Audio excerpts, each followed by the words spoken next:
Now we welcome our new General Secretary, Andy Hendren. Thanks, Joe. It's good to be here. So Andy, are there any changes to the Wespath institutional fund offering that you're excited about? There are a few. I'm really pleased with our most recent addition of a strong subaccounting platform and partner in Stellar. This brings capabilities and efficiencies for our institutional investors who have needs to separately track more than one account, fund, or endowment. Another big win for Wespath's clients and prospects is that Wespath has recently become GIPS compliant. That's the Global Investment Performance Standards. In addition, our GIPS compliance has been verified by an independent third-party auditor. What this means is our investors can count on the accuracy of our investment performance, reporting, and more easily compare us with our competitors. This holds Wespath accountable and honors the transparency that our investors deserve.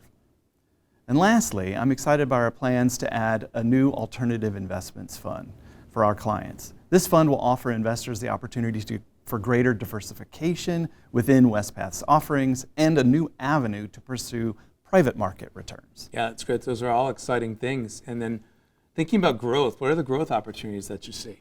Number one, the best growth opportunity is to continue to grow in partnership with our current clients.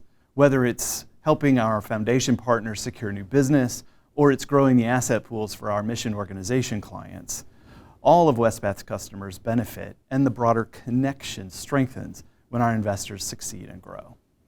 Second, I also believe we have new opportunities for growth and partnership among United Methodist affiliated organizations like children's homes and older adult facilities. To that end, we're strengthening our partnership with the United Methodist Association of Health and Welfare Organizations, or UMA, and its member institutions, because there we see really strong alignment of missions and great opportunities for collaboration.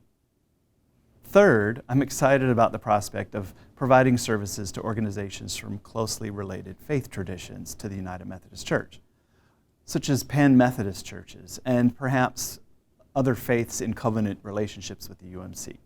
These opportunities may bring Wespath additional scale, which again benefits all of our customers, but it also serves to honor the values of Christian unity and shared purpose.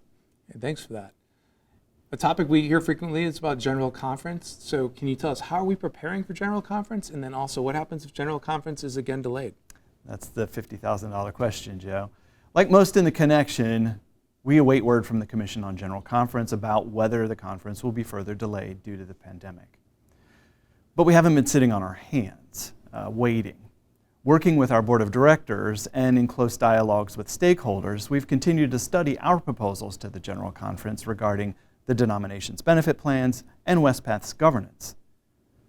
We've identified some improvements and some necessary adjustments based on the last 2 years of pandemic experience, and we'll be prepared to suggest amendments to our proposals when the General Conference does finally meet. If General Conference is delayed further, what we'll do is we'll really seek to offer the best support we can to our customers and work with stakeholders to navigate the current circumstances and plan for the future. We continue to be a resource to our investors as they reflect on their mission and their structures and their own business models as the church navigates all of this uncertainty.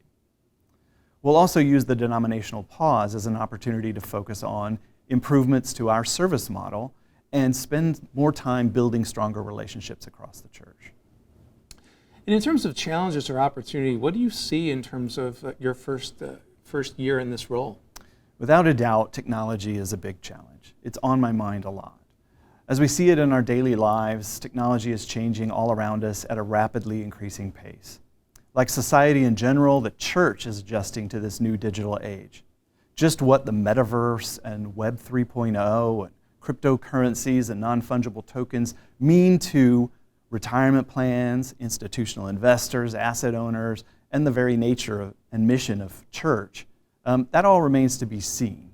But I know that Wespath needs to be ready for an ever more digital future in our service model and in our investment strategies. To that end, as a beginning or as a next step in that journey, Wespath has hired a Chief Information and Technology Officer, and I'm excited about this. This position will help ensure that we're focusing on the digital future and the landscape as a priority. Another priority is staying closely relational with leaders and stakeholders across the denomination. The church is changing, without a doubt. Disaffiliations, the pandemic, reforms to the structure of the church, and a potential pending separation bring uncertainty. But they also bring opportunity, and that's what excites me about it.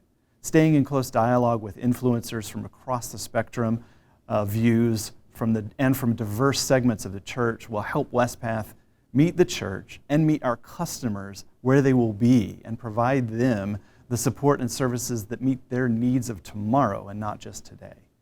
I'm a firm believer in the strength of the connection in the UMC's DNA, and I believe it will endure if our connections become different or looser or more flexible down the road.